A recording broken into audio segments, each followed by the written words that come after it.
있는 자, 몸과 영혼 병든 자, 누구든지 부르시오. 예수 이름 부르시오. 그 이름을 믿는 자, 그 이름을 부르는 자, 그가 어떤 사람이든 그는 구원하리리.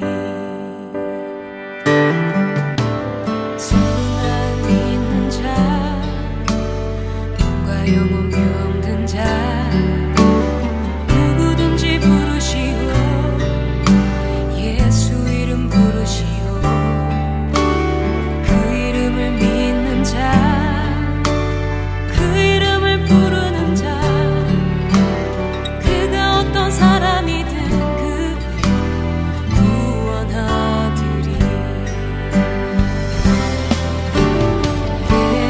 예수 예수 오 능력의 그 이름 예수, 나 외쳐 부르네. 예수 예수 오 구원의 그 이름 예수, 나 외쳐 부르네. 예수 그리스도.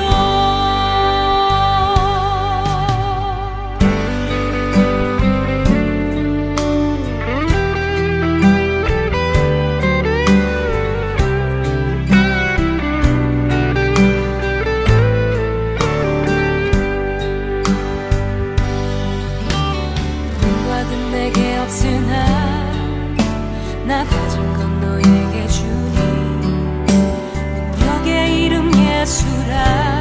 그 이름을 붙드시오. 그 이름을 믿는 자, 그 이름을 외치는 자, 그가 어떤 사람이든 그는 주의 영광 보리라.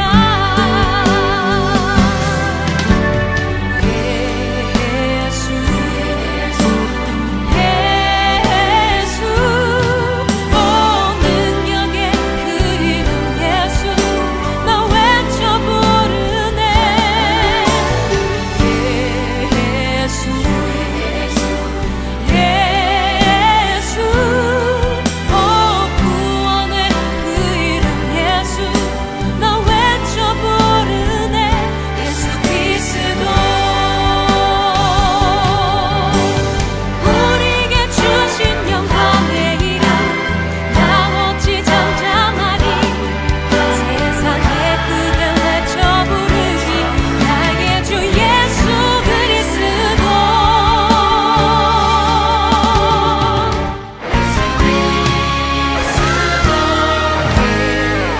예수 예수 오 능력의 그 이름 예수, 나 외쳐 부르네. 예수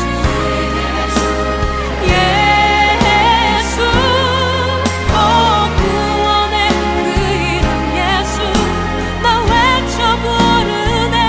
예수 그리스도.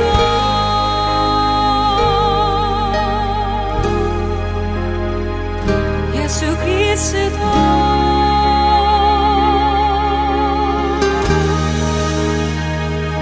예수 그리스도.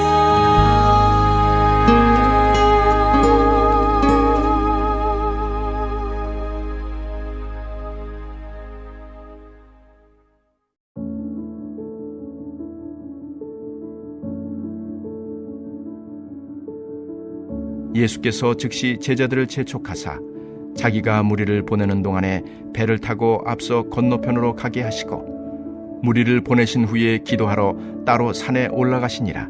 저물매 거기 혼자 계시더니 배가 이미 육지에서 술이나 떠나서 바람이 거스르므로 물결로 말미암아 고난을 당하더라. 밤 사경에 예수께서 바다 위로 걸어서 제자들에게 오시니 제자들이 그가 바다 위로 걸어오심을 보고 놀라 유령이라 하며 무서워하여 소리 지르거늘, 예수께서 즉시 이르시되 안심하라, 나니 두려워하지 말라.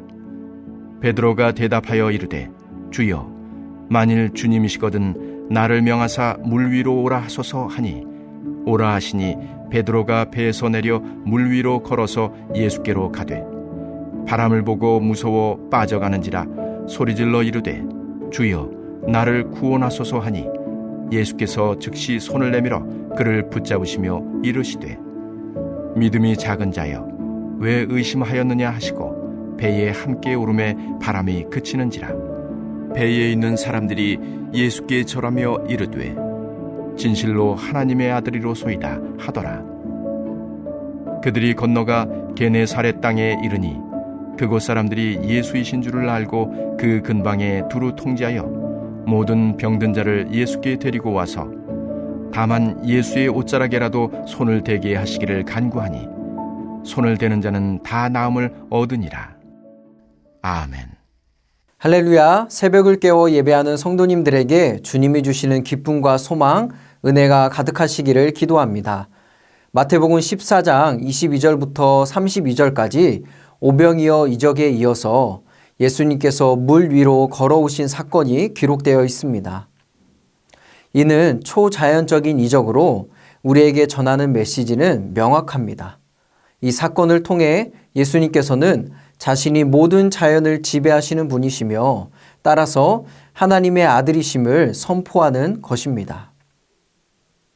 마태복음 13절에서 21절까지 예수님께서는 물고기 2마리와 떡 5개로 5,000명을 먹이심으로 사람들에게 생명의 떡을 주시는 분, 메시아로서 자신을 드러내셨습니다. 이와 마찬가지로 이번에는 물 위를 걸어오시고 바람과 물결을 그치게 하심으로 자신을 하나님의 아들이요 구원자 예수 그리스도이심을 우리에게 보여주십니다. 주님은 먼저 제자들을 배에 태워 바다 건너편으로 보내신 후 오병이어로 배부르게 식사를 마친 무리들을 해산시켰습니다. 그리고선 기도하러 따로 산에 올라가시죠.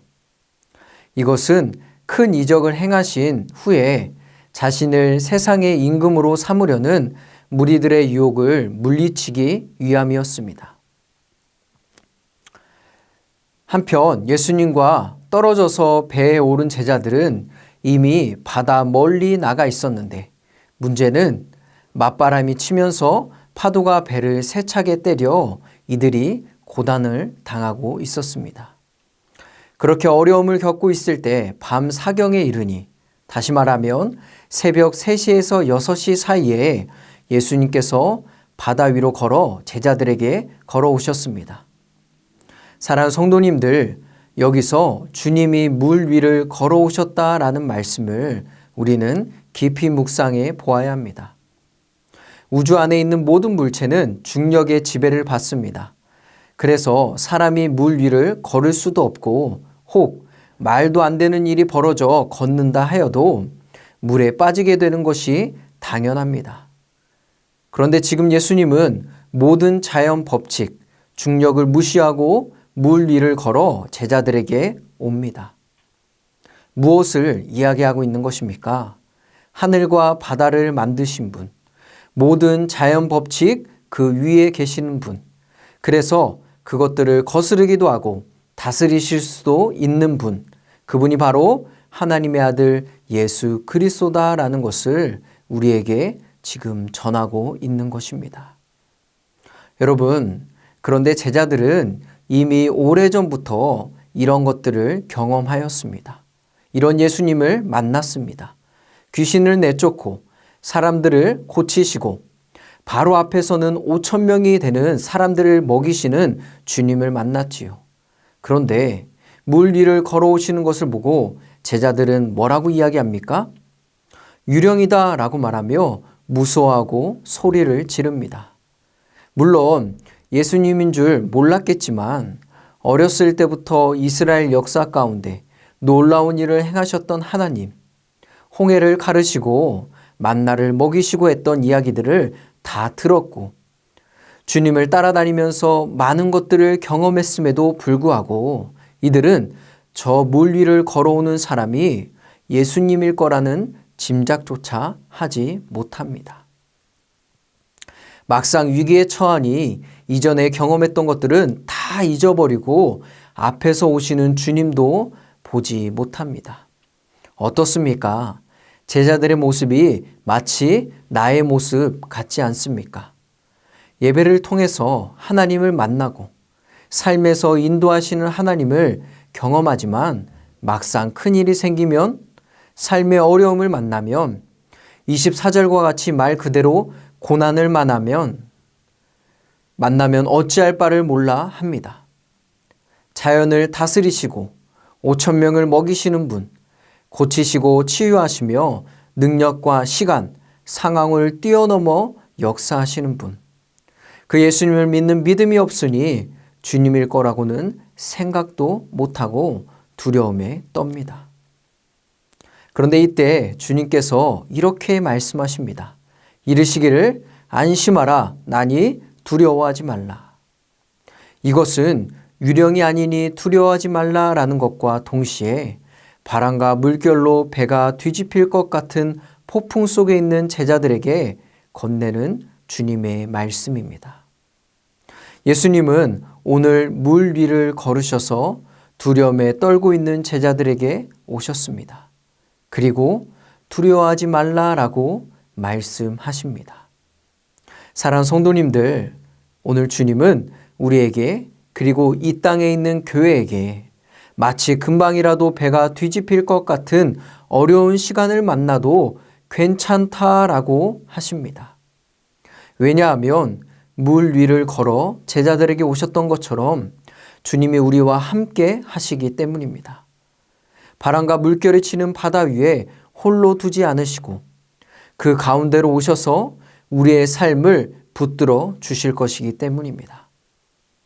예수님께서 안심하라 하니 두려워하지 말라 말씀하시니 제자들 중 단순하고 행동이 앞섰던 베드로가 이렇게 이야기하지요. 만약 정말 주님이시라면 나보고 물 위로 걸어오라 말씀해 주십시오. 예수님께서 오라 말씀하시니 베드로가 배에서 내려 물 위를 걷기 시작합니다. 그런데 이내 어떻게 됩니까? 불어오는 바람을 보고 무서워하니 물에 점점 빠져갑니다. 바람을 봤다라는 것은 주목했다라는 것입니다. 여러분, 예수님을 주목하지 않고 불어오는 바람에 집중하니 물결에 압도되어 잠겨버립니다. 사랑하는 성도님들, 삶의 폭풍을 만났을 때 물 위를 걸어오라 명령하시는 예수 그리스도를 믿는 믿음으로 우리도 물결 위를 걸을 수 있습니다. 고난과 어려움 가운데서도 그것을 헤쳐나가고 끝내는 승리할 능력이 저와 여러분들에게도 있습니다. 그런데 중요한 것은 이때 내 마음과 생각, 삶의 모든 방향이 예수님께 고정되어 있어야 합니다. 주님을 신뢰해야 합니다. 만약 그렇지 않고 불어오는 바람에 주목하고 놓인 상황에 매이게 되면 우리는 그 어려움과 고난에 점점 빠져들어갈 것입니다. 그러므로 매일 하나님의 말씀을 보고 들음으로 하나님과 깊은 교제를 나누는 여러분들이 되기를 소망합니다. 세상이 주는 기쁨도 금방 사라져버릴 사람이 주는 위로에도 기대지 말고 물 위를 걸으시고 바람을 잠잠하게 하시는 예수 그리스도만을 붙잡는 여러분들이 되기를 주님의 이름으로 간절히 축원합니다. 우리가 담대하게 물 위를 걸어간다고 하지만 여러분 어떻습니까? 연약한 인간이기에 오늘 베드로처럼 부는 바람에 흔들릴 수 있습니다.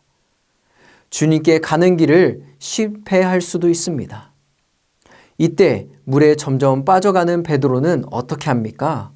물에 점점 빠져 들어가자 그는 소리질러 말합니다. 주여 나를 구원하소서. 물속에 완전히 빠질 때까지 기다리지 않았습니다. 물속으로 가라앉는다는 사실을 느끼자마자 곧바로 주님께 소리쳤습니다. 그때 즉시 주님을 찾았습니다. 여러분 그렇습니다. 예수님을 바라보며 걷는다지만 자꾸 흔들리고 절망과 낙심에 잠겨갈 때 지체하지 않고 주님, 나를 도와주소서, 나를 구원하소서 외치며 예수 그리스도를 붙잡는 우리가 되기를 간절히 기도합니다. 베드로가 그렇게 주님을 다시 찾자 예수님은 즉시 손을 내밀어 그를 붙잡아 주시며 이렇게 말씀하십니다. 믿음이 작은 자여 왜 의심하느냐?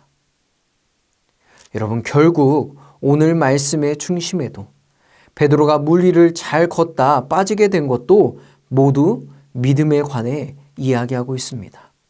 어떤 믿음입니까? 예수 그리스도는 하나님의 아들이며 내 삶의 구원자, 인도자 되신다라는 믿음입니다. 이 믿음이 있는 사람이 인생의 바람과 물결이 칠 때에도 물 위를 걸을 수 있는 사람입니다.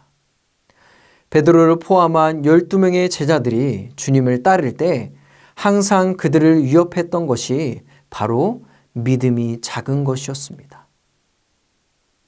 마태복음 8장을 보면 제자들과 예수님이 배를 타고 이동을 합니다. 그런데 바다에 큰 돌이 일어나 금방이라도 이들이 타고 있는 배를 삼킬 듯 합니다. 제자들은 죽을 것 같은 공포를 느끼는 반면에 예수님은 너무나도 태평하게, 평안하게 주무시고 계십니다. 그러자 제자들이 예수님을 깨우며 말합니다. 주님, 우리를 구원하소서. 우리가 죽겠나이다. 우리가 죽겠습니다. 그러자 예수님께서 뭐라고 말씀하십니까? 어찌하여 무서워하느냐? 믿음이 작은 자들아. 이 말씀은 예수님을 따름이라는 주제 아래에서 놓인 이야기입니다. 즉, 예수님을 믿는 믿음이 없이는 주님을 따를 수 없다라는 것입니다. 오늘 본문 말씀도 마찬가지입니다. 믿음이 없이는 주님의 제자가 될 수 없고 인생에 바람이 불고 물결이 칠 때 그 물 위를 걸을 수 없습니다. 헤쳐 나갈 수 없습니다.